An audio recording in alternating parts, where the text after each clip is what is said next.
네, 할렐루야. 길이고 진리고 생명이신 부활하신 예수님, 나의 주님을 찬양합니다. 앞서 오늘 준비 찬양에서 제가 좀 은혜를 받았는데요. 저는 사실 여기 설 만큼 훌륭한 사람이 아닙니다. 하지만 이 작은 저를 여기 왜 세우셨는지 그 이유는 잘 모르지만 순종하는 마음으로 오늘 제 삶에 함께 하셨던 하나님의 이야기에 대해서 나누도록 하겠습니다. 함께 기도하는 마음으로 참여해 주시면 감사하겠습니다. 우리가 하나님의 말씀, 성경을 볼 때 많이 하는 실수가 있는데요. 성경 전체에 기록된 맥락과 그 역사적인 배경, 그리고 그걸 통해서 하나님께서 하고자 하는 말씀을 같이 보기보다는 우리가 좋아하는 구절을 딱 잘라서 보는 실수를 많이 합니다. 좋아하는 구절만 암송할 때도 있죠. 이사야서에서도 58장에서도 특히 우리가 좋아하는 구절이 있습니다. 앞에 읽으셨죠? 11절입니다. 11절에 보면 내 뼈를 견고하게 하리니 너를 물된 동산같이 하겠다. 사실 여러분 읽기만 해도 듣기만 해도 위로가 되는 말씀 아닙니까? 그래서 아마 대부분 그런 경험이 있으실 것 같아요. 어디 시험을 보러 가시거나 사업에 중요한 입찰을 앞두고 있거나 결혼 상대를 만나러 가거나 아니면 중요한 일을 앞둘 때 내 뼈를 견고하게 하리니 물된 동산같이 하겠다. 아멘 하고 이렇게 외치고 기도한 경험이 있으실 것 같아요. 제 경우에도 아마 수능 시험을 볼 때였던 것 같은데요. 다 풀고 한 문제가 1번인지 2번인지 이렇게 헷갈릴 때 이 말씀을 제가 외치고 아멘 하고 찍었던 기억이 납니다. 근데 아쉽게 나중에 채점을 해보니까 틀렸어요. 지금 생각해보니까 너무 물된 동산처럼 물이 넘쳐서 물을 먹어서 시험을 못 봤나 하는 생각도 듭니다. 그런데 11절 앞에 있는 10절의 말씀이 어떤 내용을 담고 있는지는 모르는 분들이 많습니다. 그리고 6절로부터 이어지는 말씀 전체에 담긴 하나님의 심정까지 이해하는 사람은 더 많지 않습니다. 6절에는 지금 이스라엘 백성들이 하나님께 기도하고 있습니다. 하나님, 우리 이렇게 열심히 기도하고 있습니다. 이렇게 금식하면서 기도하고 있습니다. 그런데 왜 내 기도를 듣지 않으십니까? 라고 이렇게 절박하게 하나님께 외칠 때 그 이스라엘 백성의 기도에 대한 하나님의 답이 6절부터 나옵니다. 바로 그런데 이스라엘 백성이 기대했던 답과는 좀 다른 답을 하나님께서 하신 것 같아요. 아마 이스라엘 백성은 너희 기도의 방식을 이렇게 바꿔봐라. 이렇게 더 열심히 기도하면 내가 너희의 기도에 응답하겠다. 이걸 기대했을지 모르지만 하나님의 응답은 좀 달랐습니다. 하나님의 답은 내가 기뻐하는 금식은 흉악의 결박을 풀어주며 멍에의 줄을 끌어주며 압제당하는 자를 자유하게 하며 모든 멍에를 꺾는 것이 아니겠느냐. 또 줄인 자에게 내 양식을 나누어주며 유리하는 빈민을 집에 들이며 헐벗은 자를 보면 입히며 이런 하나님의 답이 이어집니다. 그리고 그 다음에 이어지는 하나님의 답이 계속됩니다. 그리하면 내 빛이 새벽같이 비칠 것이며 내 치유가 급속할 것이며 내 공의가 내 앞에 행하고 여호와의 영광이 내 뒤에 호위하리니 내가 부를 때는 나 여호와가 응답하겠고 내가 부르짖을 때에는 내가 여기 있다 하리라. 이런 말씀으로 이어집니다. 이 말씀에는 저는 하나님의 마음이 드러나 있다고 생각합니다. 하나님께서 창조하셨지만 창조 질서를 떠나서 회파된 그런 상태, 그리고 그 가운데서 가장 낮은 곳에 위치한 사람들, 잊혀진 사람들을 향한 하나님의 마음이 드러나 있다고 생각합니다. 그리고 58장 12절에는 이 시대를 살고 있는 우리를 향한 하나님의 마음도 드러나 있다고 생각합니다. 내게서 날짜들이 오래 황폐된 곳을 다시 세울 것이며 너는 역대 파괴된 기초를 쌓으리니 너를 일컬어 무너진 데를 보수하는 자라 할 것이며 길을 수축하여 거할 곳이 되게 하는 자라 하리라. 저는 이 말씀을 볼 때 하나님께서 이 말씀을 제게 주셨다는 그런 마음이 있습니다. 이 자리에 모인 우리 모두가 하나님의 마음을 알아서 역대 파괴된 기초를 다시 쌓고 무너진 곳을 보수하고 길을 수축해서 거할 곳이 되게 하는 건축자가 되고 세상을 변화시키는 하나님의 자녀가 되기를 소망합니다. 우리는 이미 2000년 전에 이 말씀이 쓰여진 배경 그리고 그 이후에 일어나는 역사적 사건을 다 알고 있습니다. 그렇기 때문에 제3자의 관찰자 시점에서 이사야 말씀을 볼 때 우리가 안타까움을 느끼는 게 있습니다. 아니 이 바보 같은 이스라엘 백성들아, 하나님께서 이사야 선지자까지 보내서 이렇게 경고를 해주시는데 돌아오지 않고 계속 멀리 가는 이 이스라엘 백성을 보면 안타깝고 답답한 마음이 있습니다. 그런데 여러분, 만약에 우리가 그 시대에 살고 있었다면 어땠을까요? 우리라면 민감하게 반응했을까요? 아니면 이스라엘 백성처럼 똑같이 행동했을까요? 이사야 선지자가 나타나서 경고를 하던 그 시점은 저희의 이 이해나 기대와는 좀 다르게 일상에는 큰 문제가 없어 보였습니다. 당장 나라의 주춧돌이 빠지고 망해가는 그런 상황은 아니었어요. 외교도 국방도 그런 대로 잘 돌아가는 것처럼 보였습니다. 무엇보다 수도에 살고 있는 귀족과 평민들의 삶은 별 문제가 없었어요. 일상의 삶에는 큰 문제가 없었다는 겁니다. 마치 지금 수도 서울 대한민국 21세기에 살고 있는 우리의 삶과 비슷하다고 할 수 있습니다. 우리도 북한과 마주하고 있고 여러 위협에 처하고 있지만 우리의 일상을 하루하루 위협을 느끼면서 경계심을 가지고 살고 있습니까? 그렇지 않습니다. 세계 10위권의 무역과 경제와 국방 대국인 대한민국에 살고 있기 때문에 우리조차도 우리의 일상도 하나님이 우리의 삶 속에 주시는 경고와 그런 말씀과 예언을 놓치고 살고 있지는 않는지 돌아볼 필요가 있습니다. 하지만 사람이 보는 것과 하나님이 보는 것은 좀 달랐습니다. 사람은 눈에 보이는 것, 외교와 국방, 그 다음에 여러 가지 관계들 이런 것이 눈에 보였지만 하나님의 관심은 오직 항상 사람에게만 있었습니다. 특히 그 사람 중에 가장 낮은 곳에 있는 잊혀진 사람들, 즉 고아와 과부들, 결박당하고 압제당하는 사람들에게 향하고 있었습니다. 그러니 이스라엘은 이 기도를 이해하기 어려웠을 겁니다. 우리를 구해주세요. 우리에게 더 축복해주세요. 라고 기도하는데 이스라엘 입장에선 되게 뜬금없게 느껴졌을 거예요. 왜 갑자기 고아와 과부, 아무도 관심 갖지 않는 그 사람들을 위해서 기도하라. 그러면 내 기도를 들을 것이다. 라고 말씀하시나. 그래서 이스라엘 백성은 이렇게 금식하고 있습니다. 하나님, 이런 기도를 쏟아내고 있었는지 모릅니다. 저는 이 구절을 읽으면서 우리가 어떻게 기도해야 하는지, 하나님의 마음을 어떻게 이해하고 어떻게 구해야 하는지, 하나님께서 어떤 기도에 응답하겠다고 말씀하시는지에 대한 힌트가 들어있다고 생각합니다. 이렇게 앞에서 막 얘기하니까 되게 막 열심히 막 신앙생활하고 믿음도 좋고 그런 사람이라고 이렇게 막 보시는 눈빛들이 느껴져서 솔직하게 이 시점에서 제 고백을 하면 저는 그냥 아주 평범하고 그냥 겁도 많고 그냥 남들의 시선이 중요하게 신경 쓰이는 그런 평범한 크리스찬의 한 명이었습니다. 모태신앙 집안에서 태어났지만 저한테 기도는 그냥 식사 기도나 가족 모임 때 의례적으로 하는 그런 기도였던 것 같아요. 그런데 청소년기를 지나면서 한 번쯤 다 그런 시기에 빠져보셨죠? 하나님 진짜 계시는 거야? 느껴지지도 않고 만져지지도 않고 잘 모르겠는데? 그런데 그렇다고 대놓고 하나님은 계시지 않는다고 이렇게 반항할 용기도 없는 딱 그 정도 상태가 제 신앙의 청소년기였던 것 같습니다.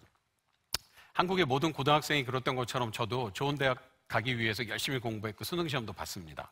근데 그때 저는 이렇게 생각했어요. 모태신앙이고 대대로 교회도 믿고 또 나름대로 주일 예배도 안 빠지고 가니까 이 정도면 하나님이 날 좋은 대학 보내주셔야 되지 않나. 왜냐하면 사실 그래야 하나님 입장에서도 괜찮지 않겠어요?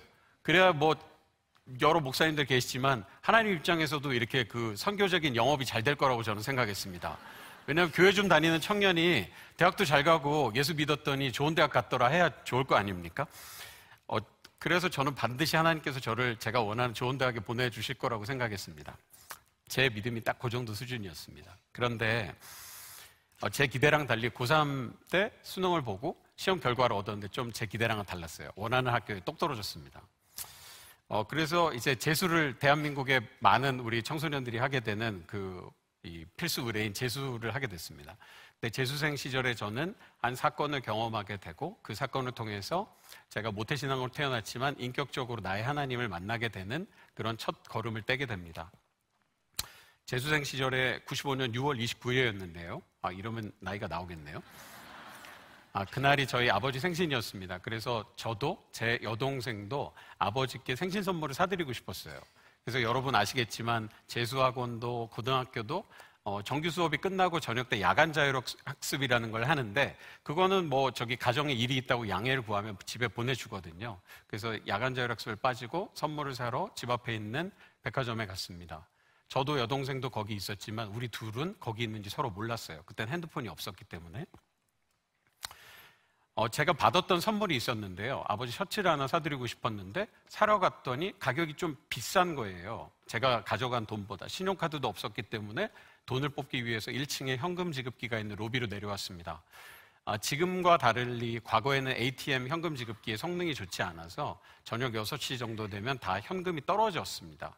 로비에는 한 7, 8대 정도 기계가 있었지만 다 현금 부족 사인이 뜨고 맨 오른쪽에 있는 기계 한 대에만 사람들 줄이 길게 섰습니다. 평소 같았으면 거기 줄을 서서 돈을 뽑았을 텐데 저희 집 바로 앞에 있는 백화점이었기 때문에 길을 건너면 뭐 조홍은행, 한일은행, 제일은행, 잊혀진 추억의 이름들이죠. 그런 은행들이 있는 걸 알았기 때문에 길 건너가서 돈을 뽑고 오면 빠르겠다라고 해서 가서 돈을 뽑고 다시 백화점으로 돌아오는데 백화점 정문 바로 앞에 있는 신호등이 깜빡깜빡했습니다. 성격이 급하기 때문에 평소 같으면 무조건 뛰었을 건데 여름이라 날도 덥고 바깥에 왔다 갔다 하느라 다음 신호를 기다리자라고 마음을 먹는 순간 이제 신호가 깜빡깜빡하고 이제 파란불에서 빨간불로 바뀌고 길을 건너간 사람들이 건물 안으로 다 들어가고 나서 이제 큰 소리와 함께 건물이 완전히 무너져 내렸습니다. 네, 바로 여러분이 아시는 그 삼풍백화점입니다. 저도 그때 그 사고 현장에 서 있었던 수많은 사람 중에 한 명입니다. 참혹하다는 말로는 다 이해할 수 없는 그런 정도의 사건이었습니다. 사고 후 제일 먼저 든 생각은 제 어머니였습니다. 왜냐하면 집에서 한 걸어서 5분 정도에 있는 백화점이었기 때문에 저희에게는 백화점이라기보다는 식품관이 여러분 아시겠지만 저녁 한 6, 7시 정도 되면 신선식품을 할인을 하잖아요. 생선이나 두부나 우유나.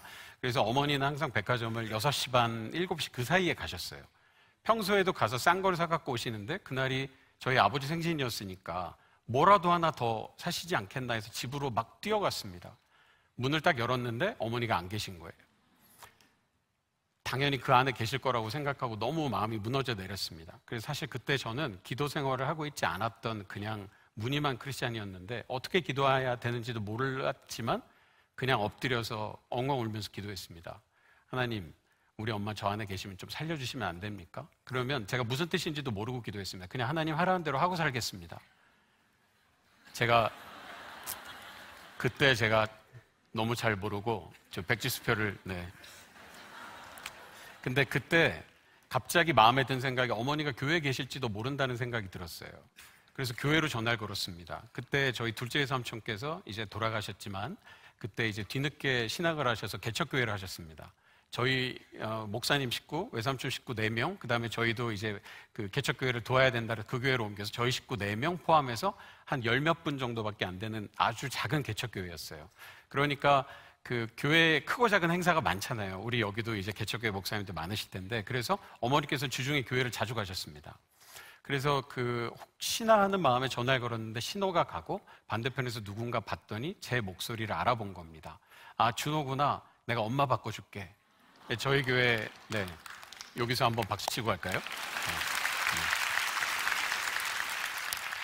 네, 저희 교회에 계시던 여자 집사님이셨는데 나중에 이야기를 들어보니 저희 어머니가 안 그래도 장을 보러 백화점에 나가시려고 하는데 그분이 그날따라 무슨 좀 마음에 어려운 일이 있어서 기도를 같이 하면 좋겠다고 요청을 하셨대요.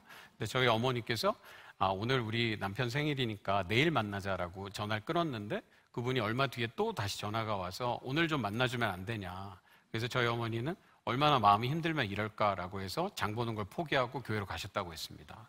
어머니가 살아계신 걸 확인하고 나니까 엄마 여기 건물이 무너졌어요 하는데 이해를 못 하시는 거예요. 그때는 뉴스에도 나기 전이었거든요. 근데 어머니가 살아계신 걸 알고 나니까 조금 전에 했던 기도는 까맣게 잊어먹고 완전히 리셋이 됐습니다. 그래서 이제 저도 옷을 챙겨 입고 밖에 나가서 저 어려운 가운데 있는 사람을 도와줘야겠다라고 옷을 챙겨 입고 나가려는데 이번에는 집으로 전화가 걸려왔습니다. 전화를 받았더니 삼풍백화점 앞에는 주유소가 하나 있고 그 뒤에 소방서가 하나 있었습니다. 그 소방서에서 전화가 걸려왔는데 여기 지금 많은 사람들이 실려와 있는데 병원으로 후송을 앞두고 있다. 근데 여고생이 실려와 있는데 지금 상태가 안 좋은데 지금 소지품에서 학생증을 확인해서 학교에 전화해서 확인했는데 제 여동생이었어요. 그래서 저는 동생이 이제 야간자율학습 빠지고 선물 사러 왔을 거란 생각도 못하고 제 동생은 학교에 있을 겁니다 했는데 저희가 학생증에 있는 얼굴을 보고 확인했는데 맞다. 제 의식이 없는데 병원으로 수송되겠지만 혹시 집에 보호자가 있으면 빨리 뛰어오라고 하는 겁니다. 집으로 막 나서서 이제 소방서로 막 뛰어가는데 그 짧은 몇 분 동안 또 어떻게 기도했는지 몰라요. 하나님 우리 동생 좀 살려주세요. 그러면 제가 하나님 뜻대로 살겠습니다. 그 기도를 누가 알려준 것도 아닌데 왜 그렇게 기도하게 됐는지 잘 모르겠습니다. 근데 그때 가서 본 동생의 상태는 좀 생각보다 많이 안 좋았어요. 좀 많이 다쳤었어요. 지금은 수술을 여러 번 받고 많이 회복돼서 건강하게 살고 있습니다. 근데 제 기억에는 그때 건물이 무너질 때 일부 사람들은 안으로 빨려 들어가고 어떤 사람들은 바깥으로 튕겨 나오기도 했는데, 제 동생이 발견된 곳은 무너진 건물 앞에 있는 화단에 있는 큰 그런 이런 건물 잔해 사이에 끼었는데, 다리가 끼고 다행히 머리는 안 낀 상태여서 좀 뼈가 드러날 정도로 많이 다쳤지만 지금 회복되고 있습니다. 그래서 그 소방서 앞에서 동생과 그다음에 나머지 2명의 환자, 그리고 저 같이 소방차를 타고 구급차를 타고 가까운 성모병원으로 옮겨졌습니다. 원래는 구급차에는 1명밖에 못 타는 거 아시죠? 근데 상황이 상황이었기 때문에 2명의 환자를 더 태웠고, 구급대원분들이 저에게 부탁을 했습니다. 흔들리지 않게 이 2사람을 안고 가라. 근데 그 2분은 백화점 종업원이었습니다. 그 둘은 의식이 없었어요. 그 둘을 안고 가는데, 저희 동네니까 잘 알잖아요. 성모병원에 도착했는데 분명히 이 정도면 왔는데 왜 더 차가 안 나가나 해서 슬라이딩 창문으로 열고 보니까 성모병원 입구에서부터 응급실 앞에까지 있는 모든 주차장이 환자고 시체였습니다. 500명이 넘게 돌아가시고 2,500명 넘게 부상을 당한 비전시에 발생한 아주 큰 사건이었기 때문에 일시에 사람들이 몰려서 그런 아비규환이 있었던 겁니다. 저희는 성모병원에 들어가지 못하고 한두 시간을 더 다른 병원을 찾아서 헤매다가 결국 어느 병원에 도착했습니다. 안타깝게도 이 2분을 보면서 제가 처음 보는 사람들인데 저도 모르게 그런 생각이 들었어요. 아, 이 2사람은 하나님을 알고 있을까? 만약에 이 2사람이 하나님을 모르는데 이대로 죽으면 어떻게 되는 걸까? 저도 모르게 처음 보는 사람인데 그런 마음이 들어서 그때 아마 생전 처음 본 사람인데 그렇게 기도했던 것 같아요. 하나님, 이 사람들 한 번만 깨어나게 해주세요. 그래서 제가 이분들 귀에다 대고 내 죄를 대신해서 예수님께서 십자가에 돌아가셨습니다. 예수님이 나의 구주이신 것을 믿습니다. 아멘 해보세요. 따라해보세요. 대답은 안 하셨고 병원에 도착해서 이 2분은 돌아가셨습니다. 그리고 동생은 수술실에 들어갔는데요. 그때 이제 6시 이후에 퇴근 시간이었기 때문에 의료진들이 다 많이 집에 간 시간이라 저 같은 보호자들이 도착하면 그 응급실 앞에서 생리식염수를 가지고 먼지를 뒤집어 쓰고 온 환자들을 이렇게 씻어주는 그 일을 시켰습니다. 새벽 2, 3시쯤 됐을까요? 이제 좀 쉬어도 된다고 해서 병원 복도에 잠깐 앉아 있는데 하나님께서 그때 제게 음성으로 말씀해 주신 건 아니지만 제 마음에 너무나 확고한 생각이 들었습니다. 저는 그 동네에 중학생 때 이사 갔습니다. 땅을 파고 건물이 올라가고 건물이 완공되는 걸 보고 그 안에서 뛰어놀다가 건물이 무너지는 마지막 순간까지 보게 됐죠. 이 건물은 내 인생과도 같구나. 남들이 보기에는 아무리 화려하고 높고 크고 멋지게 반짝반짝거리는 걸 쌓아 올려도 기초가 똑바로 놓여져 있지 않으면 마지막 때에 이렇게 와르르 무너지겠구나. 그러면 나는 내 인생을 어디다 놓아야 될까? 내 인생을 예수 그리스도에게 놓아야 되겠구나. 여러분도 아시는 것처럼 삼풍백화점에는 여러 문제가 있었지만 가장 큰 문제는 더 넓고 더 큰 공간을 만들기 위해서 설계도상에 있는 기둥을 없애버린 거였습니다. 아마 그 건물을 이용하는 사람들은 몰랐을 겁니다. 하지만 균열은 그렇게 시작됩니다. 우리의 인생도 남들이 보기에는 멀쩡해 보일 수 있지만 우리의 기초가 예수 그리스도에게 놓여져 있지 않으면 우리의 인생도 그렇게 금이 갈 수 있습니다, 여러분. 보통 이 정도 사건을 경험하고 나면 하나님께 납작 엎드리고 항복하고 2손 들고 와야 되는 게 정상이거든요. 근데 저는 아까 어머니가 살아계신 거를 알고 나서 바로 그 기도를 까먹었던 사람입니다. 이제 시간이 지나고 나서 다시 대학의 피철이 돌아왔어요. 제가 했던 하나님 뜻대로 살겠다는 기도는 온데간데 없고 기억에서 완전히 사라졌습니다. 그리고 제 마음속에는 이런 생각이 들었습니다. 야, 이 정도 사건에서 살려주셨으면 이건 100% 서울대 각이다. 그렇잖아요? 제가 다니면서 이런 큰 사고 가운데 살아나서 열심히 공부해서 서울대를 갔더라라고 간증하고 다니면 얼마나 많은 중고등학생에게 동기부여가 되고 전국에 있는 중고등부에 많은 부흥이 일어날까, 뭐 저는 약간 이런 생각을 했어요. 그런데 제 생각과 제 기대와는 또 다르게 또 똑 떨어졌습니다. 아, 이거 어떻게 하나 하고 있는데 저희 어머니가 저 몰래 어느 대학교 원서를 써갖고 온 거예요. 어디 가가지고 야, 이제 새로운 기독교 대학이 생긴다던데 거기 우리 아들 한번 가면 좋겠다 해서 저 몰래 삼지막 날짜에다가 원서를 띡 써오신 거예요. 저는 이름도 처음 들어봤고 되게 황당한 완전 시골에 있는 학교라서 이거 너무 황당했는데 어머니가 막 눈물로 기도하시면서 너 면접만 한번 보고 오면 안 되냐. 그래서 우리 친구들이랑 다 같이 놀러 갈 수 있게 돈도 주고 차표도 끊어주고 해가지고 그러면 바닷가에 있다니까 바다 구경이나 할 겸 바람이나 쐴 겸 한번 갔다 오자 해서 갔습니다. 바로 포항에 있는 한동대였는데요. 아마 지금은 한동대가 어느 정도 알려졌지만 여러분 제가 처음에 갔을 때는 한동대 황당했습니다. 완전 광야 그 자체인데요. 면접 보러 가면 보통 그 건물이 어디 있는지 막 찾아다니는데 한참 시간을 소요해야 됩니다. 뭐 저기 종합관이 어디고 뭐 상경계 건물이 어디고 뭐 세브란스 건물이 어디고 막 찾아다녀야 되는데 한동대는 고민할 필요가 없어요. 갔더니 강의동 한동, 기숙사 한동, 식당 한동 있는 거예요. 그래서 같이 갔던 제 친구가 야 학교 이름이 이래서 한동대냐? 이렇게 네. 뭐 선량한 것이 나올까? 여기서 이런 생각이 들 정도로 아주 보잘것없는 캠퍼스였습니다. 저는 원하지 않는 학교에 오게 됐고 남들도 이름도 몰라주는 학교에 왔기 때문에 저는 그때 마음에 이제 하나님은 나를 사용하고 싶어 하지 않으신다. 이제 나는 그냥 이렇게 살다가 그냥 이렇게 주일 생활하다가 가야겠다 이런 생각을 했습니다. 그런데 지나서 보니 그 학교에서 보냈던 4년의 시간이 하나님이 저를 준비시키는 시간이었고 은혜를 체험하는 시간이었고 나의 하나님을 만나는 시간이었습니다.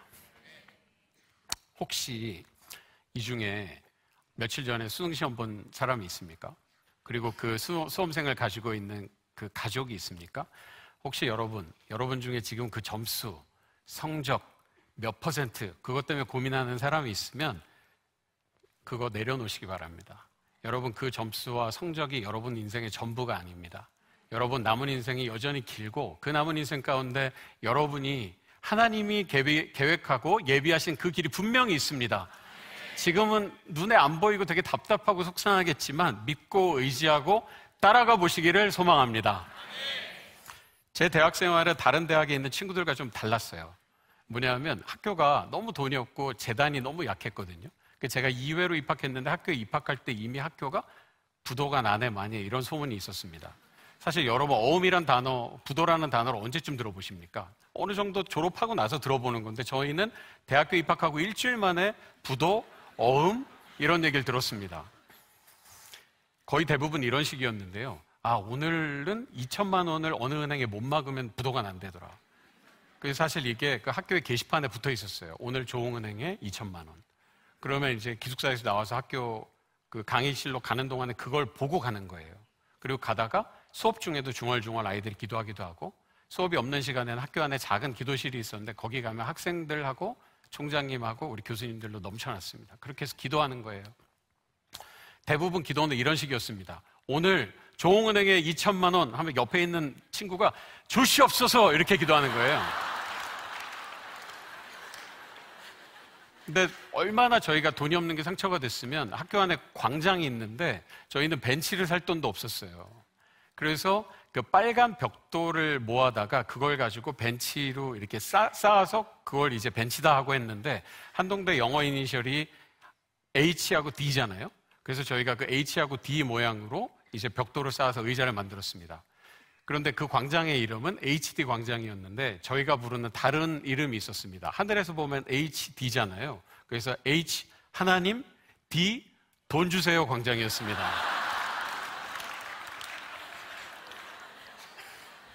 이렇게 매일매일 하나님의 채우심을 경험하는 날들이 계속됐습니다. 처음에는 솔직히 이런 생각을 했어요. 야, 무슨 하나님도 바쁘실 텐데 대학교가 몇 억, 몇십억을 가지고 기도하는 게 아니라 100만 원, 1000만 원을 가지고 기도해야 되나? 이거 너무 자존심 상한다. 그리고 하나님 입장에서도 이런 것 가지고 매일 이렇게 너무 디테일한 기도를 하는 게 맞나? 이런 생각이 들었는데 여러분, 그 날들을 통해서 우리가 배운 게 있습니다. 하나님께서는 우리의 필요를 채우시는 분이고 우리에게 가장 선한 것을 주기로 작정하신 분이라는 것을 우리는 체험했습니다. 그리고 함께 기도하는 공동체의 중요성에 대해서도 배웠습니다. 물론 우리가 열심히 기도했지만 들어지지 않을 때도 있었고 왜 기도가 지연되지? 라는 생각이 들 때도 있었습니다. 그 이유를 알기까지는 시간이 좀 많이 걸렸습니다. 제 동생은 삼풍백화점 사고에서 살아난 이후에 하나님 일을 하기로 마음을 먹고 선교사가 돼서 지금 중동 지역에서 10여 년 넘게 살고 있습니다. 저한테 오빠 이제 우리는 이 시간 이후의 삶은 덤으로 사는 거야. 그러니까 하고 싶은 대로 가지 말고 하나님이 가라고 하는 대로 가야 돼. 이렇게 얘기하면서 중동으로 딱 떠나는데 동생이 너무 대단하고 이제 멋있어 보였어요. 그런데 저는 사실 동생처럼 그렇게 살 용기가 없었습니다. 제가 대학 졸업하고 택한 첫 직장은 IT 쪽이었는데 꽤 유명한 회사에 다녔어요. 이유는 뭐였을까요? 단순합니다. 돈을 많이 줬거든요. 그리고 남들이 보기에 설명하기 되게 좋았습니다. 단기 선교도 몇 번 따라가 봤지만 선교지에서 살 용기는 없고 남들에게 저를 설명하기 좋은 곳에서 일하기로 작정했습니다. 저는 그런 사람이었습니다. 그런데 하나님께서는 이렇게 이기적이고 겁 많은 저도 괜찮다고 기다려주시면서 들어서 하나님께서 필요한 방향으로 계속 운전해 가셨습니다. 늘 마음의 부담이 있었던 저는 비영리 분야에서 일하는 길을 택했습니다. 왜냐하면 적당한 타협안으로 괜찮잖아요. 선교지처럼 어렵지는 않지만 누군가를 도울 수 있는 일이고 괜찮거든요. 여러분, 비영리 괜찮습니다. 네, 그래서 비영리에서 일하는 걸 택했는데 비영리로 오고 나서도 겁이 많았어요. 그래서 남들이 알아주는 이름이 잘 알려진 외국계 NGO에서만 한 10여 년 가까이 일했던 것 같습니다. 그러다가 제 친구가 미국에서 온 NGO에 있는 임원들을 소개해 줬는데 바로 제가 지금 몸담고 있는 IJM이라는 곳입니다. 처음 들어보셨죠? 이게 그 약자로 구성된 건데 좋은 말은 다 들어가 있습니다. I, International, J, Justice, M, Mission입니다. 하나만 들어가도 힘든데 세 개가 다 들어가 있어요. 그런데 이분들은 저한테 우리가 어떤 일을 하는 곳이냐라고 하면서 이렇게 소개했습니다. 우리는 현대사회에도 노예로 살고 있는 사람들을 구출하고 있다. 그리고 거기서 멈추지 않고 이 사람들을 노예 삼았던 사람들, 범죄자들을 끝까지 추적해서 현지 법정에 세워서 합당한 벌을 받도록 하고 개발도상국의 사법체계가 아주 약한데 그거를 빌드업해주는 일을 한다. 그걸 구축해주는 일을 한다. 이런 얘기를 했습니다. 되게 멋있는 일이잖아요. 그렇죠? 근데 사실 저는 여러분과 똑같은 반응이었어요. 처음에 미국에 있는 임원들이 저한테 이렇게 소개를 했을 때 예, 중요한 일이네요. 훌륭한 일 하시네요. 근데 제 일은 아니라고 생각했기 때문에 안녕히 계세요라고 인사하고 나왔습니다. 왜냐하면 인류가 존재한 이래로 노예제와 인신매매가 없어진 적이 단 한 번도 없는데 무슨 수로 이걸 없앤다는 거냐. 게다가 범죄자와 마주해야 되는 일인데 무슨 수로 이걸 혁파한다는 거냐. 저는 이런 생각이 들었습니다. 근데 그때 미국에 있는 제 동료들이 저한테 이렇게 도전했습니다. 준호야, 너는 되는 일만 하니? 될 것 같은 일만 하니? 만약에 70년 전에 한국에 전쟁이 났을 때 우리가 군대를 보내서 젊은이들을 보내서 이 나라를 보호하자. 한 번도 들어본 적이 없는 나라에 5만 명이 넘게 미국에서만 죽었는데 그 나라로 가자라고 했을 때 99.99%의 미국인들이 찬성했을 것 같니? 아니야. 50대 50으로 치열하게 싸웠지만 조금 더 많은 사람들이 용기를 내서 한국으로 군대를 보내지 않았겠니? 그래서 오늘 너와 내가 마주 앉아서 하나님의 일을 이야기하고 있는 거야.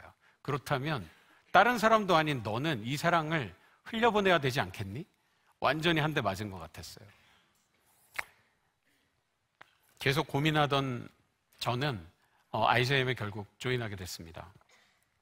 아마 여기 계신 분들 중에도 불가능해 보이는 상황과 또 남들은 야 그거 되지도 않는 일이니까 하지 마. 왜 그런 일을 해가지고 고생을 사서 하는 거야? 이런 도전에 직면하는 분이 계실 수 있습니다. 만약에 계시다면 여러분 눈앞에 있는 문제를 묵상하면 문제밖에 안 보입니다. 문제를 묵상하지 말고 묵상한 하나님의 말씀으로 하면서 그 안에서 하나님께서 인도하시는 길을 찾아보시기 바랍니다. 아직도 세계에는 절대 빈곤의 상황이 존재합니다. 절대 빈곤 들어보셨습니까? 대충 그 국제기구마다 통계가 좀 다르지만 4인 이상 가족이 하루에 $2, 한국 돈으로 한 2,400원 정도 되는 돈으로 4인 이상의 가족이 아침, 점심, 저녁을 해결하는 사람들을 절대 빈곤층이라고 합니다. 근데 개발도상국에는 사실 4인 가족이 잘 없죠. 4, 5, 6, 7, 8, 9, 10이 많이 있습니다. 그러니 이 돈은 너무나 작은 돈입니다. 빈곤의 문제는 왜 발생할까요? 음식이 없기 때문입니다. 그러면 음식을 주면 빈곤의 문제가 해결되겠지요. 근데 빈곤을 발생시키는 다양한 원인이 있습니다. IJM이 관심을 가진 빈곤의 원인은 폭력이었습니다. 아마 이렇게 얘기하면 배고픔의 문제와 폭력이 무슨 상관이야 이렇게 생각하시는 분이 계실 텐데 예를 들어 보겠습니다. 우리가 단기 선교를 갈 수도 있고 국제기구가 개발도상국에 있는 사람들에게 먹을 것과 약과 옷을 줄 수도 있지만 우리가 24시간 그들과 함께 있을 수 없습니다. 우리가 떠나는 순간 그 지역에 힘 있는 약탈자들이 그 모든 걸 빼앗아 갑니다. 사실 이것이 불행하지만 개발도상국에서 아직도 발생하고 있습니다. 그리고 일상적인 폭력과 매질과 인신매매 이런 것들은 가장 낮은 곳에 살고 있는 사람들에게는 너무나 절박한 문제입니다. 아마 여기 계시는 분들 중에 많은 분들이 아니 인신매매까지는 알겠는데 요즘 세상에 도대체 노예가 어디 있어? 그건 소설이나 영화 속에 등장하는 이야기가 아니야? 아마 이렇게 생각하실 수 있을 것 같습니다. 하지만 여러분, 이건 현실입니다. ILO 국제노동기구가 작성한 통계에 따르면 2022년 기준으로 전 세계에서 현대사회의 노예로 살고 있는 사람들의 숫자는 대한민국 인구와 맞먹는 약 5천만 명에 해당합니다. 너무 많은 사람들이 갇힌 채 살고 있습니다. 이분들은 대부분 태어나면서부터 고아였거나 거리에서 생활한 사람들이 대부분입니다. 어떤 문제가 있을까요? 신고를 해서 경찰을 만날 가능성은 제로에 가깝습니다. 그런데 운이 좋아서 경찰을 만날 수 있다고 가정하더라도 신고를 할 때 누구세요? 절 좀 도와주세요. 네, 제 이름은 민준호입니다. 생년월일은 어떻게 됩니까? 주민번호는요? 주소는요? 저는 다 이야기할 수 있습니다. 어릴 때부터 고아로 살았고 거리에 산 사람들이 자기의 이름을 뭐라고 할까요? 친구들은 저를 존이라고 불러요. 나이는요? 정확히 모르겠어요. 엄마 아빠는요? 없습니다. 주소는요? 없습니다. 자기 자신을 증명할 서류나 능력이 없는 분들입니다. 바로 21세기의 과부와 고아들입니다. 아무도 기억하지 못하는 사람들, 잊혀진 사람들입니다. 한국 사람들이 많이 찾는 동남아 국가 중에 P국이 있는데요. 이 나라는 안타깝게도 많은 여성과 어린아이들을 대상으로 한 온라인 성범죄가 만연하게 발생하고 있습니다. P국의 경우 연간 약 50만 명에 해당하는 어린아이들이 아동대상 성매매에 희생되고 있습니다. 더 충격적인 사실이 있습니다. 이 아이들을 누군가 범죄자에게 팔아넘길 거 아니에요? 누가 팔아넘길까요? 당연히 나쁜 사람들이겠죠. 하지만 충격적이게도 그 사람들은 바로 이 아이들의 부모나 친인척입니다. 이해가 잘 안 가시죠? 몇 가지 이유가 있는데 잠깐 설명을 드리자면 대부분의 경우 악은 악의 얼굴을 하고 나타나기보다는 악은 선의 얼굴을 하고 나타나는 경우가 있습니다. 아무리 교육 수준이 낮고 못 사는 부모라고 하더라도 자기 아이를 이런 인신매매 집단인 걸 알고 팔아넘길 수는 없습니다. 여기 좋은 직장이 있어. 당신 아이를 보내면 우리가 먹이고 재우고 공부도 시킬 거야. 좋은 직장이 있어. 보내줘. 사실 교육 수준이 낮고 하루하루 살기 힘든 부모들의 경우에 이 내용을 분별할 수 없는 경우가 대부분입니다. 그리고 또 하나 충격적인 것은 이런 범죄에 희생된 아이들의 평균 나이가 불과 11살이라는 사실입니다. 여러분 11살이면 초등학교 4학년입니다. 이런 아이들이 아동을 대상으로 한 온라인 성범죄, 아동 대상 성범죄의 희생양으로 노출되고 있습니다. 너무너무 충격적인 사실입니다. 크리스찬인 우리에게 이 문제가 심각한 이유가 하나 더 있습니다. 바로 하나님께서 만드신 공동체의 가장 기본 단위인 가정이 깨어진 데서 많은 문제가 발생하고 있기 때문입니다. 우리에게 이 문제는 더 이상 먼 나라 이야기가 아닙니다. 여러분 이 사람들을 봐주십시오. 이 사람들 각 나라에 있는 의상을 차려입고 미국 그 국회의사당 앞에서 사진 찍었습니다. 어떤 사람들일까요? 그 나라에서 온 유학생들처럼 보이죠. 근데 사실 이 사람들은 IJM이 전 세계 인신매매와 노예무역 현장에서 구출한 사람들입니다. 바로 생존자들입니다. 대부분의 개발도상국에 있는 위정자들과 리더십들은 우리나라에는 인신매매나 노예제도는 없어 라고 얘기합니다. 우리 위쪽에 있는 나라도 그렇게 이야기합니다. 하지만 그렇지 않습니다. 이분들은 없다고? 내가 바로 그 증거야. 내가 지난 10년간, 내가 5년간 내가 노예로 갇힌 채로 살았습니다. 내가 바로 그 증거입니다. 자기와 같은 처지에 있는 사람들을 위해서 용기를 내서 목소리를 내서 하나님께 기도하고 도움을 요청하는 용기 있는 사람들입니다. 이 가운데 있는 약간 이렇게 좀 어색한 자세로 어깨동무를 하고 있는 흑인 남성분이 보이시나요? 까만 옷을 입고 계신 분? 잘 안 보이시겠지만 저분은 한쪽 팔을 잃었습니다. 노예로 잡혀있는 동안에 부패한 경찰에 의해서 팔을 잃었습니다. 그런데 이분은 구출된 이후에 나도 나 같은 사람을 좀 돕고 싶다라고 해서 뒤늦게 공부를 시작해서 법과대학에 진학해서 거짓말처럼 변호사가 됐습니다. 그래서 지금 국제변호사가 돼서 각 나라의 법정에 서서 노예 문제를 호소하고 그 사람들을 구출하는 일에 앞장서고 있습니다. 우리가 이 생존자들에게 던진 질문이 있습니다. 여러분, 당신들을 제일 무섭게 한 게 뭐였습니까? 저는 당연히 그 범죄자들이 제일 무서웠고 날 때린 사람들이 제일 무서웠습니다라고 대답할 줄 알았어요. 그런데 이 사람들의 답은 의외였습니다. 나 같은 사람이 있다는 걸 아무도 모를 거라는 두려움, 나는 잊혀졌다는 두려움이 자기를 제일 무섭게 했다고 했습니다. 하지만 구출된 이후에 누군가 자기와 같은 사람들을 기억하고 기도하고 있고 자기와 같은 친구들을 구출하기 위해서 애쓰고 있다는 사실이 당신들에게 너무나 큰 위로가 된다는 이야기를 해줬습니다. 여러분, 우리가 이 문제를 해결할 수 있을까? 먼 이야기처럼 들리고 작은 나가 어떻게 이 거대한 범죄와 맞설 수 있을까? 질문하실 수 있습니다. 하지만 우리가 이 문제를 기억하고 오늘 기도를 시작하는 것에서부터 변화는 시작될 수 있습니다. 오늘 이 기도회에 참석한 우리가 오늘 이 시간 이후로 잊혀진 사람들을 기억하고 기도하는 놀라운 역사가 일어나게 되기를 소망합니다. 그리고 그들에게 당신은 혼자가 아니고 내가 너희를 위해서 기도하고 있고 나의 금식이 당신을 향하고 있다고 그렇게 이야기하고 기도해 주십시오.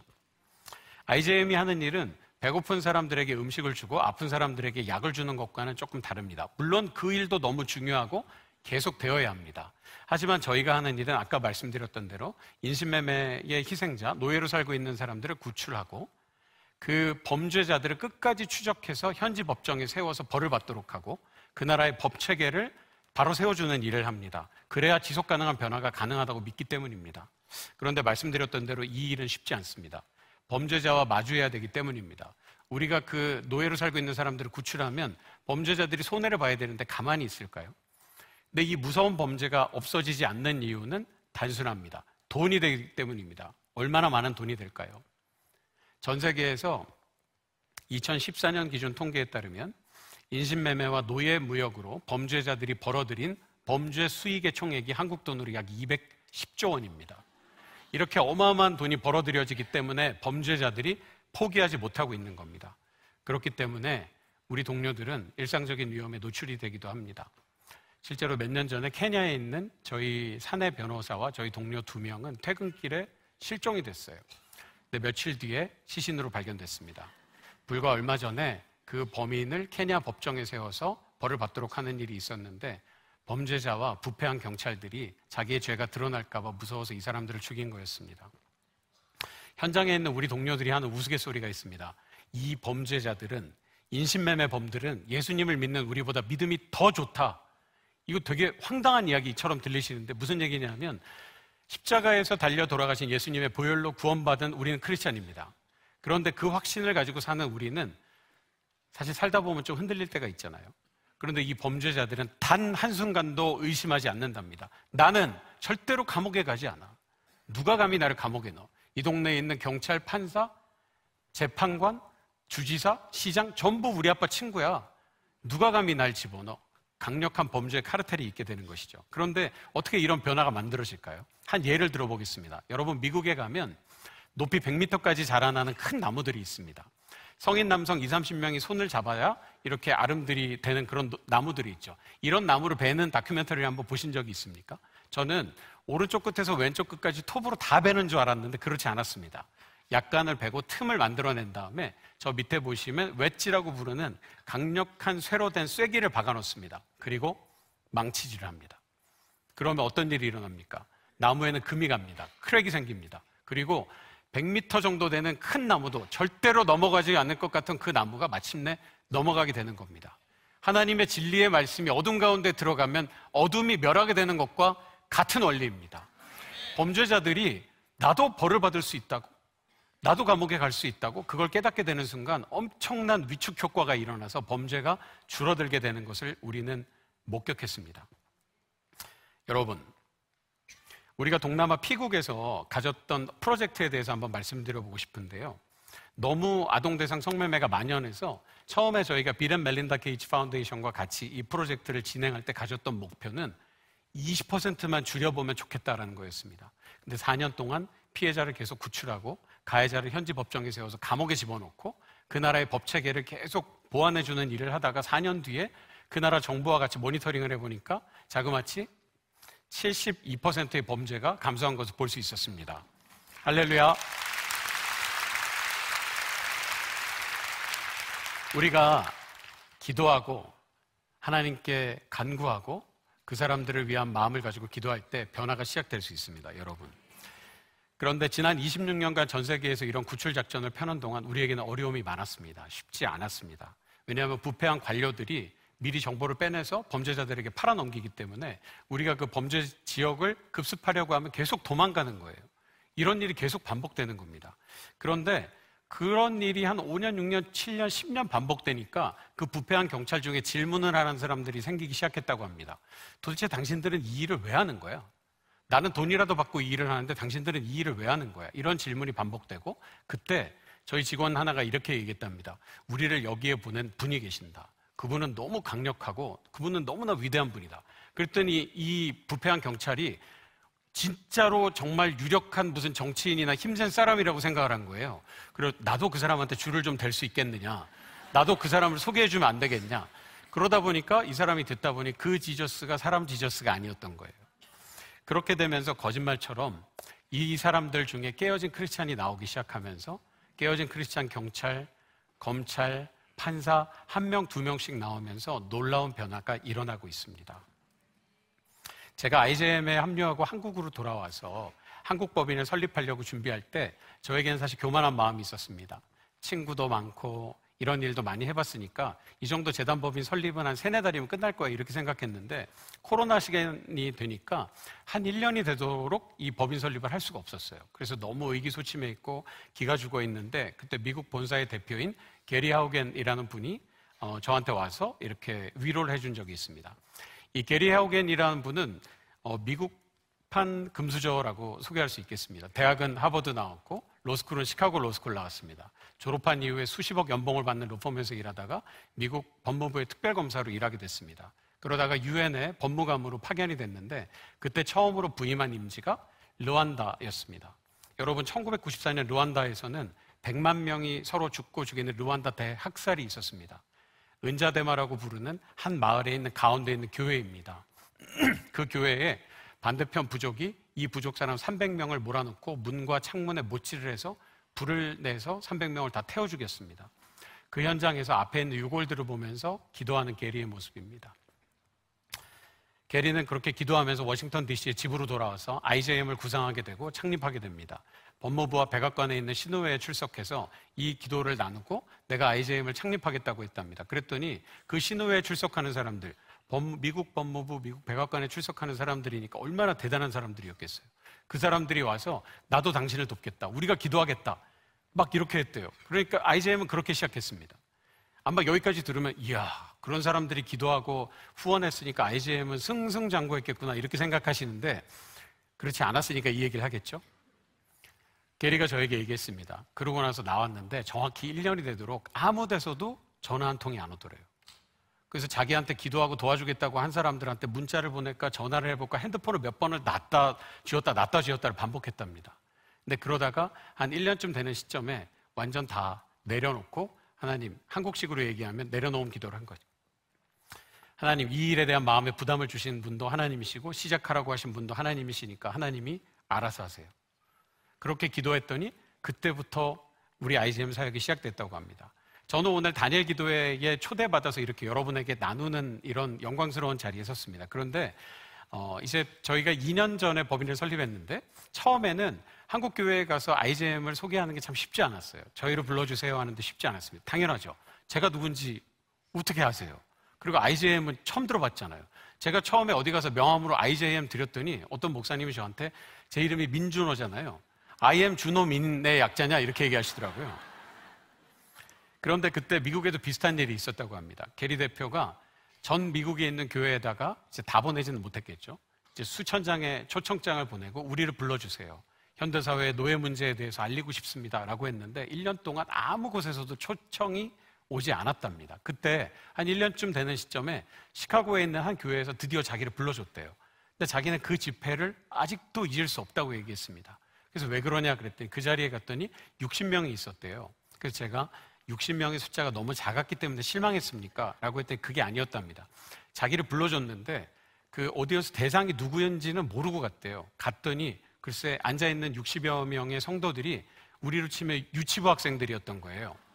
그러니까 사실 유치부 학생들이 나쁘다는 게 아니라 미국에서 내노라 하는 변호사인데 유치부 학생 60명 만나러 워싱턴 DC에서 비행기를 타고 간 거죠. 근데 왜 기억에 남았냐라고 했더니 우리가 하는 일을 7살 아이들도 이해할 수 있도록 설명했던 것이 나의 첫 번째 딜리버리였다. 나는 그래서 그걸 잊을 수 없다라고 했습니다. 그런데 그렇게 은혜롭게 설교의 시간이 끝나고 나서 게리 마음에 아쉬움이 있었대요. 당연히 있었겠죠. 나도 어른들한테 얘기할 수 있는데 나도 청년들한테 얘기하고 싶은데 막 이런 아쉬움이 있었겠죠. 근데 그때 마침 그 교회에 성인 예배에 어떤 목사님이 우리로 치면 부흥 강사로 방문하셨던 거예요. 근데 그 목사님이 이야기를 들었답니다. 게리 하우겐이라는 변호사가 이 교회에 와서 유치원생 60명을 앉혀놓고 현대사회 노예 문제에 대해서 이야기를 하고 갔다. 이분이 큰 감동을 받으셨는지 나에게도 그 변호사를 소개해달라고 했답니다. 그래서 게리와 그분이 이제 한두 달 뒤에 만남이 성사가 되고 대화가 진행이 됐는데, 대화 가운데 그 목사님이 이야기를 들으시고서 이 일은 미국 교회가 꼭 같이 해야 되는 일이다. 우리 교회에도 꼭 와달라. 그리고 내 친구들의 교회에도 소개하겠다. 라고 해서 IJM 사역이 26년 전에 미국 교회에 알려지는 귀한 기회가 있었습니다. 그 목사님이 바로 얼마 전에 돌아가신 팀 켈러 목사님입니다. 때로 제가 이 이야기를 드리는 이유는 이렇습니다. 우리의 계획대로, 우리의 생각대로 되지 않는 일이 너무너무 많습니다. 그런데 하나님께서 반드시 가장 선한 것을 우리에게 주기로 작정하셨다. 그리고 하나님은 우리에게 가장 선한 것을 주시는 분이다. 이것을 믿고 기도하는 우리들 되기를 소망합니다. 저도 이 시간 이후에 한국교회의 인신매매와 노예 문제에 대한 그런 기도가 들불처럼 일어나게 될 걸 믿고 기도하겠습니다. 로마서 8장 28절 말씀처럼 우리가 알거니와 하나님을 사랑하는 자, 곧 그의 뜻대로 부르심을 받은 자들에게는 모든 것이 합력하여 선을 이루느니라. 아멘. 우리는 모두 우리의 문제를 기도할 때 우리의 기도가 응답되길 원합니다. 그리고 우리의 때에 우리의 나무에 열매가 풍성하게 맺히기를 기도합니다. 그런데 모두가 그런 열매를 볼 수 있는 건 아닌 것 같습니다. 그래서 때로는 왜 내 기도는 들어주지 않습니까? 하나님하고 원망할 때가 있습니다. 저는 대학 다니던 시절에 씨 뿌리는 자의 사명에 대해서 배운 기회가 있었습니다. 아까 말씀드렸던 대로 한동대는 너무 돈이 없었어요. 그래서 학교 안에 제대로 된 가로수나 잔디밭이 하나도 없었습니다. 그래서 늘 우리의 기도는 우리도 멋진 가로수를 주세요. 그 밑에 앉아서 우리도 대학생들 책 보는 것처럼, 사실 그 나무가 있다고 책을 보는 건 아닌데 그런 기도를 했습니다. 그러면 그때마다 누군가가 또 헌금을 하시는 거예요. 그래서 그걸 가지고 나무를 사서 나무를 심는데 항상 이 헌금이 풍족하게 채워질 때도 있지만 나무를 사기에 충분하지 않은 정도의 돈이 딱 들어오는 거죠. 근데 그때 학교의 살림살이를 도맡아 하신 유광로 집사님이라는 분이 계시는데, 부산 호산나 교회 유진서 목사님 아버님이세요. 근데 이제 그분이 저희 남학생들을 불렀어요. 얘들아, 내려와라, 우리 나무 심자. 그래서 갔는데 저희가 기대한 건 이거였어요. 야, 이 큰 벚꽃나무를 트럭에 어떻게 싣고 오지? 헬기가 싣고 오나? 그러면 그걸 어떻게 심지? 우린 뭘 해야 되지? 갔더니 1톤 용달 트럭 2세대가 왔는데 뒤에 한 1, 2m 되는 짝대기가 빽빽하게 꽂혀 있는 거예요. 그래서 갔더니 그냥 짝대기예요. 짝대기인데 밑에 요만한 손뭉치가 달려 있는 거예요. 그래서 저희가 집사님께 이게 뭡니까? 했더니 이게 벚꽃나무야 이러시는 거예요. 돈이 너무 없으니까 하나에 500원, 1000원짜리 묘목을 사갖고 오신 거예요.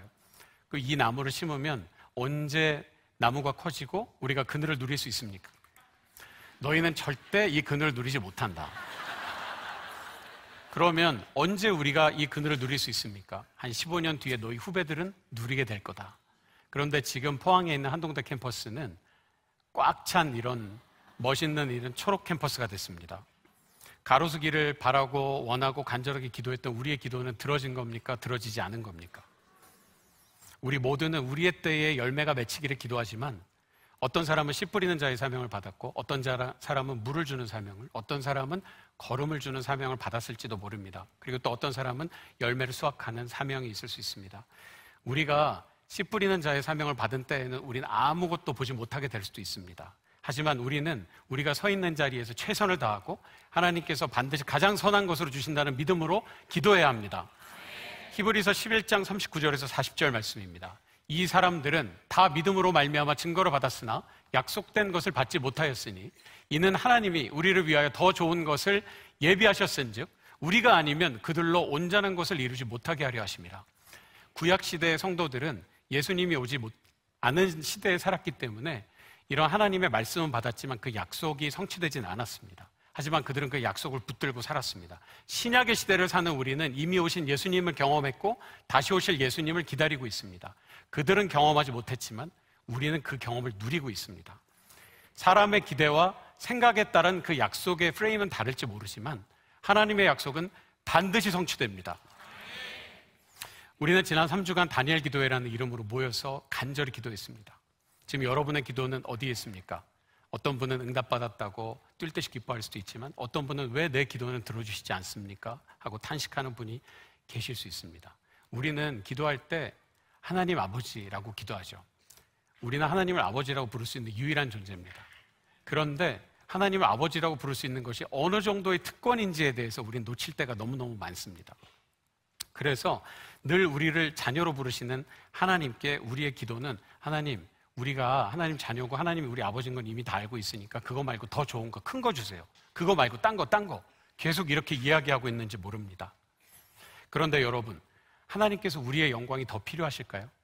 하나님은 우리의 영광이 없어도 모든 것을 하실 수 있는 전지전능하신 분입니다. 그럼에도 불구하고 우리를 불러주셨다는 것은 우리를 통해 영광 받으시는 것도 있지만 우리를 하나님의 계획에 초대해 주신 것입니다. 우리는 그 초대에 순종하고 기도하는 마음으로 따라가는 것이 필요합니다. 하나님의 사랑을 한번 생각해 보는 일이 있었습니다. 제가 딸이 둘이 있는데요. 큰아이가 어릴 때 태어났을 때 눈물길이 막혔었습니다. 이건 병은 아니고 증상인데요. 여러분 아시겠지만 사람의 눈물길은 여기서부터 아래로까지 연결되어 있는데 이게 막혀있는 경우가 있어서 마사지를 해줍니다. 그럼 대부분 다 뚫리게 되는데 저희 아이는 한 6개월 되도록 뚫리지 않았어요. 그러니까 눈이 항상 벌겋게 짓물러 있었습니다. 안과에 갔더니 선생님이 이제는 더 안 되니까 뚫어줘야겠다라고 얘기했습니다. 방법은 이렇습니다. 아주 가늘고 플렉서블한 침이 있는데 그걸 이쪽으로부터 밀어넣어서 아래로 쑥 집어넣습니다. 시술인데 어떻게 생각하면 그냥 시술인데 아이는 기겁을 합니다. 눈앞으로 침이 가니까요. 그래서 간호사 두 분이 한 분은 몸을 잡고 한 분은 머리를 잡고 못 움직이게 하고 의사 선생님이 자 시작합니다 하고 침을 밀어넣습니다. 아이는 자지러질 듯이 소리를 지르고 옆에 있는 아빠는 애간장이 녹습니다. 그런데 저는 그때 그런 생각이 들었어요. 이건 시술이잖아요. 금방 끝나잖아요. 그리고 우리 아이를 더 좋게 하는 거잖아요. 그런데 하나뿐인 아들인 예수님이 십자가에 달려서 온몸에 피가 다 빠질 때까지 죽을 걸 지켜보셨던 하나님은 어떤 마음이셨을까? 도대체 누군가를 얼마나 사랑하면 내 아들을 대신 죽일 수 있을까? 저 그때 순간 그 생각이 들었어요. 나는 도저히 할 수 없다.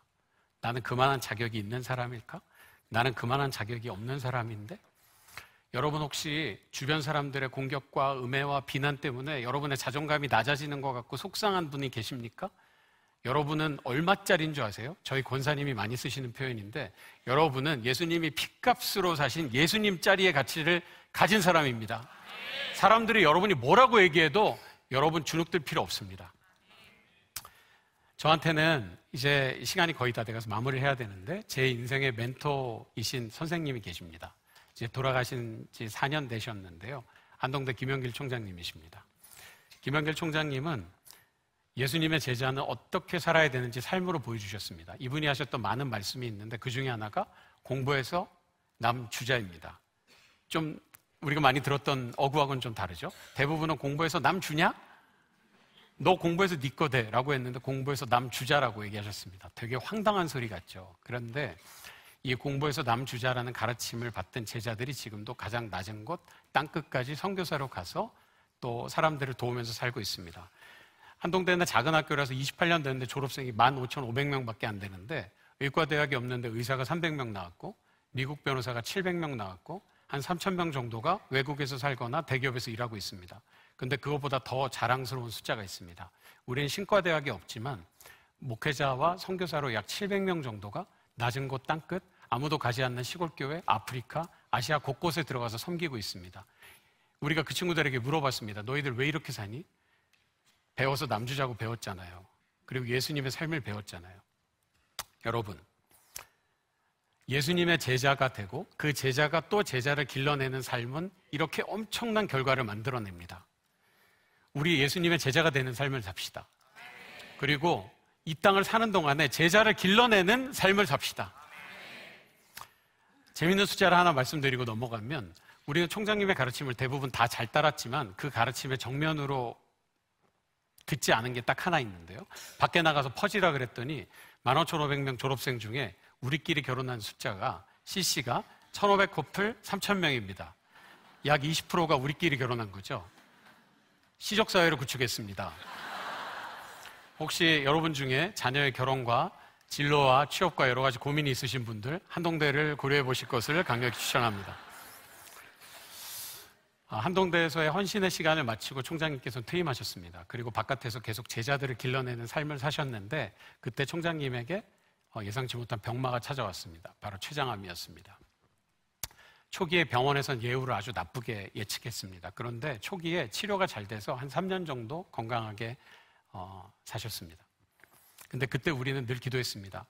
조금 기도하고 총장님이 병원 갔다 오셔서 치료가 잘 됐다고 하면 우리 뛸 듯이 기뻐하면서 총장님 우리 기도를 들으셨습니다. 하나님께서 총장님 병을 고쳐주셨습니다. 이렇게 얘기했는데 정작 병의 당사자인 총장님이 이렇게 얘기하셨습니다. 병에 나아야 감사하고 병에 낫지 않으면 감사가 아니냐.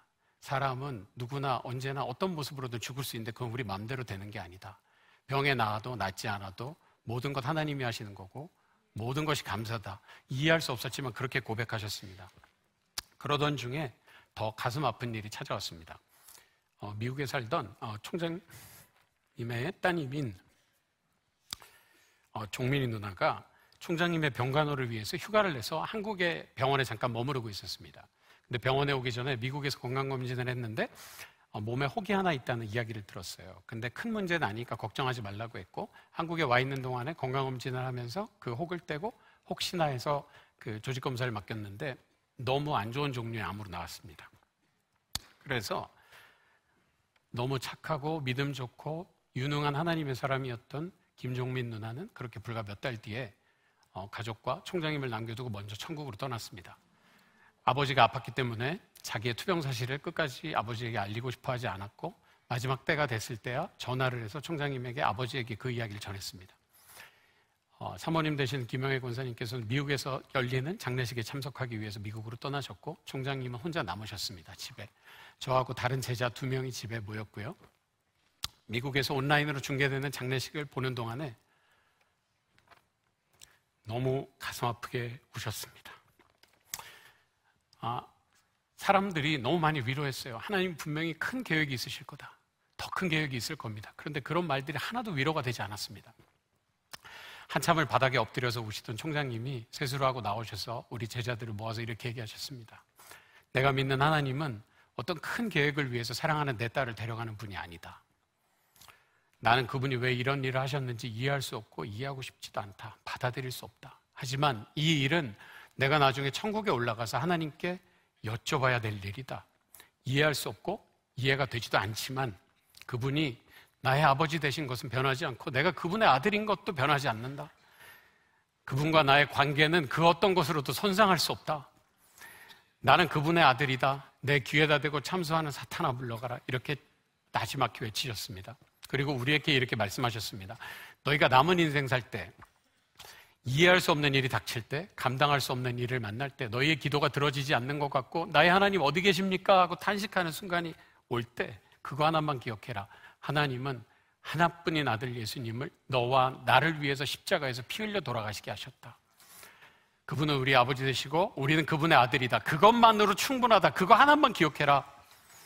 얼마 뒤 병세가 나빠지신 총장님께서도 천국으로 떠나셨는데 마지막 날 아침에 마치 아셨던 것처럼 권사님과 우리 제자들을 모아놓고 오늘이 이 땅에서의 내 마지막 날이다. 하지만 이게 끝이 아니고 이제 천국으로의 새로운 여정이 열린다. 이 땅에서 선한 싸움 마치고 우리 모두 천국에서 다시 만나자. 이 말을 마치고 천국으로 떠나셨습니다. 오늘 이 자리에는 우리 김영길 총장님의 사모님이시면서 갈대상자의 저자이신 김영애 권사님께서 함께 오셨습니다. 지금 남겨져서 계속 복음 전하는 일 하고 계시는데 위로와 격려의 박수를 부탁드립니다.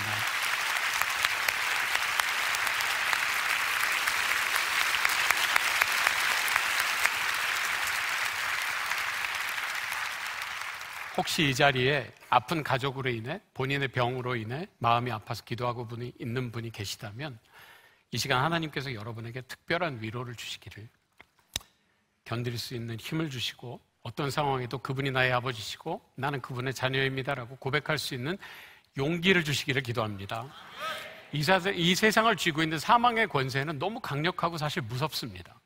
우리가 이겨내기 쉽지 않습니다. 우리를 삼키려고 하고 우리를 죽이려고 합니다. 그런데 그때 기억해야 되는 게 있습니다. 이 사망의 권세의 유효기간은 이 땅에서뿐입니다.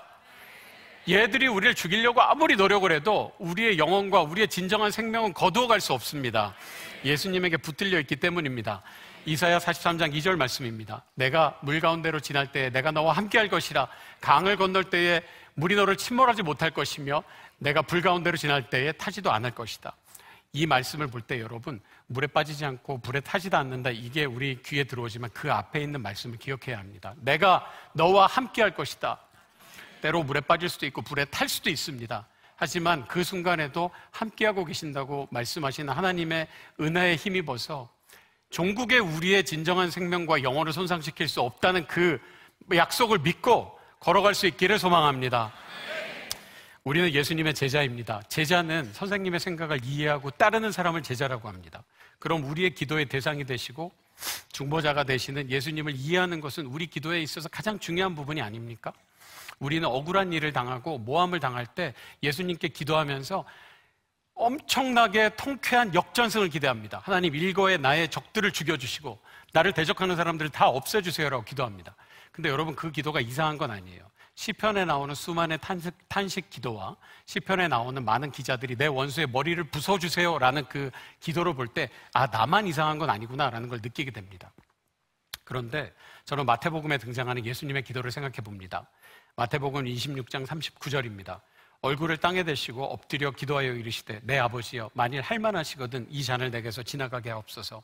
그러나 나의 원대로 마시옵고 아버지의 원대로 하시옵소서. 하나님의 아들이시지만 인간의 몸을 입고 오셨기 때문에 우리가 느끼는 고통과 두려움을 오롯이 느낀 하나님의 마음, 예수님의 마음이 드러나 있습니다. 잠든 제자들을 깨우고 내려오셔서 두 번째 기도가 계속됩니다. 다시 두 번째 나아가 기도하여 이르시되 내 아버지여, 만일 내가 마시지 않고는 이 잔이 내게서 지나갈 수 없거든 아버지의 원대로 되기를 원하나이다. 마침내 예수님의 기도는 하나님의 마음을 담아내는 그 합당한 기도의 단계로 올라갔다고 생각합니다. 누가복음 4장에서 예수님이 사탄의 시험을 당할 때 이 돌들을 떡으로 바꿔봐라. 그리고 따라다니는 제자들이 이 제자들의 기대는 로마를 무너뜨리고 우리에게 독립을 쟁취해줄 그런 독립투사로서의 예수님을 기대했는지도 모릅니다. 그런데 그 유혹 다 물리치시고 뿌리치시고 십자가의 길로 걸어 들어가셨습니다. 제가 예수님의 입장이라면 한 방에 한번 보여주고 싶으셨을 것 같아요. 돌이 떡이 아니라 빵에다 뭐라도 다 만드실 수 있지 않겠어요? 그리고 로마 정도는 한 번에 쓸어버릴 수 있지 않겠습니까? 그런데도 하지 않고 걸어 들어가서 십자가에 달려 돌아가셨습니다. 인간의 눈으로 보면 이것은 패배입니다. 인간의 눈으로 보면 이건 죽음입니다. 하지만 예수님이 가신 그 길은 인류 역사상 최고의 역전승이 되었습니다. 창조주가 피조물을 위해서 피를 흘리고 돌아가신 사건이기 때문입니다. 그래서 우리가 구원받은 겁니다. 우리는 그런 예수님의 제자입니다. 예수님의 역전승은 우리 인간의 역전승과는 다릅니다. 그렇다면 우리는 어떻게 기도해야 되겠습니까? 우리의 기도는 보다 당당해져야겠습니다. 세상이 우리를 향해서 비웃을 때 너희들 예수 믿는다고 하면서 사는 모양이 왜 그 모양이냐라고 할 때 우리는 그들에게 당당하게 대답해야 합니다. 그래, 너희들 눈엔 그렇게 보일지 모르지만 우리는 종국에 이긴다. 내가 따라가는 예수님이 결국 승리하셨기 때문에 우린 이긴 싸움을 가고 있다. 그래서 우리는 반드시 승리한다. 외칠 수 있어야 합니다. 고린도전서 1장 18절입니다. 십자가의 말씀이 멸망당하는 자들에게는 어리석은 것이지만 구원을 받은 사람인 우리에게는 하나님의 능력입니다. 우리가 세상 사는 동안에 다른 것 다 잃어버리고 다 놓치게 되더라도 예수 그리스도 단 한 분만으로 충분한 기도가 우리에게 넘쳐나길 소망합니다. 세상에 다른 길은 없습니다. 유일한 길 단 하나 예수 그리스도밖에 없습니다. 오늘 우리는 세상에서 가장 낮은 곳에 있는 잊혀진 사람들에 대한 기도를 나누었습니다. 그 마음을 나누었습니다. 오늘 이 시간 우리의 기도가 우리의 일상과 안전지대를 넘어서기를 원합니다. 우리의 필요한 것을 위해서 하나님께 기도해도 좋습니다. 하지만 거기에만 머무르지 않기를 원합니다. 이사야서 58장에 나왔던 하나님의 마음이 닿은 곳, 그 마음에 합할 때 하나님께서 내가 너가 나를 부르면 응답하겠다고 하신 그 기도의 응답, 하나님이 어떤 기도에 응답하겠다고 하셨는지를 잊지 않고 기도하게 되기를 소망합니다. 다니엘 기도의 초반에 목사님이 이렇게 도전해 주셨습니다. 두 마음을 품고 기도하지 맙시다. 반드시 하나님께서 가장 선한 것으로 주신다는 확신을 가지고 기도하자고 하셨습니다. 하지만 때로 우리의 기도가 들어지지 않는다고 원망하고 낙심이 될 때도 있습니다. 그때 우리에게 가장 선한 것을 주시겠다는 하나님의 약속을 믿읍시다. 나의 시간에 열매를 보지 못하게 될지라도 반드시 성취될 그 약속을 믿고 의지하고 나아갑시다. 그리고 우리가 서 있는 자리에서 우리의 있는 모습 그대로 예수님을 따라 전적으로 신뢰하면서 걸어갈 수 있게 되기를 소망합니다.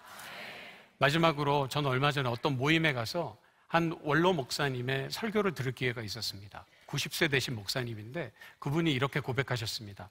내 평생에 한 기도를 하나님께서 다 들으셨다. 다 들어주셨다고 했습니다. 하지만 솔직하게 얘기하면 응답하시지 않은 기도가 훨씬 많았다. 그런데 내가 이제 90인데 내 인생을 돌아보니 그때 내가 원하는 대로 내 기도를 들어주셨다면 나는 그때 죽었다. 영적으로 손상됐고 내 목회는 끝났을지 모른다. 내가 90이 돼서 보니 들어주셨던 기도도 감사고 들어주시지 않은 기도도 감사고 그냥 모든 것이 감사다. 내 인생 가장 선한 것으로 인도하셨다는 확신을 고백하셨습니다. 저는 그게 너무 멋있다고 생각이 됐어요. 여러분, 저의 인생길도 우리 모두의 인생길도 마지막 순간에 하나님께서 가장 선한 길로 나를 인도하셨다. 모든 것이 감사였다고 고백할 수 있게 되기를 소망합니다. 오늘 이야기를 나눈 저는 완성형이 아니고 진행형이기 때문에 오늘 여러분 앞에서 이렇게 이야기를 나누었지만 내일 또 넘어질 수도 있습니다. 혹시 제가 넘어진 걸 보시면 실족하지 마시고 이렇게 세워주고 가시기 바랍니다. 하지만 이런 연약한 나라도 이런 부족한 나라도 괜찮다라고 기다리시는 예수님의 사랑에 힘입어서 하나님의 기대에 힘입어서 십자가의 보혈에 힘입어서 저는 또 일어나서 걸어가겠습니다. 우리 모두도 그렇게 걸어갈 수 있게 되기를 소망합니다. 그래서 마침내 하나님께서 내 기도를 들어주셨다. 그래서 하나님께서 나에게 세상이 감당 못할 역전승을 주셨다. 이렇게 고백할 수 있는 기도도 넘치지만 그 기도보다 더 넘치는 기도가 하나님 이런 상황에도 나는 하나님을 아버지로 고백합니다. 이런 상황에도 내가 하나님의 아들입니다, 딸입니다라고 고백할 수 있는 그 기도가 넘치기를 소망합니다. 우리가 그런 기도의 주인공이 되고 그런 간증의 주인공이 되기를 소망합니다. 하나님의 진리 말씀을 붙들고 우리가 각자 서 있는 곳에서 어두운 바다를 향해서 우리의 불빛, 하나님의 말씀의 진리의 불빛을 비추고 도움이 필요한 사람들의 손을 잡아주고 잊혀진 사람들의 손을 잡아서 일으켜 세워서 주님 다시 오시는 그날까지 한 걸음 한 걸음 걸어갈 수 있기를 소망합니다. 제가 잠깐 기도하고 마치겠습니다. 하나님 감사합니다. 오늘 여기 모인 우리 모두의 기도가 하늘에 닿기를 소망합니다. 우리의 눈물과 탄식을 들으시는 하나님께서 우리의 인생을 가장 선한 길로 인도해 주실 것을 믿고 의지하고 기도합니다. 우리의 기도가 우리의 안전지대를 넘어서서 하나님의 마음을 품는 바로 그 기도로까지 자라날 수 있기를 간절히 기도합니다. 우리를 성장시켜 주시옵소서. 각자의 모습과 분량대로 각자의 자리에서 하나님의 말씀의 진리의 등대가 될 수 있도록 우리를 사용하여 주시옵소서. 예수님 이름으로 기도합니다. 아멘. 감사합니다.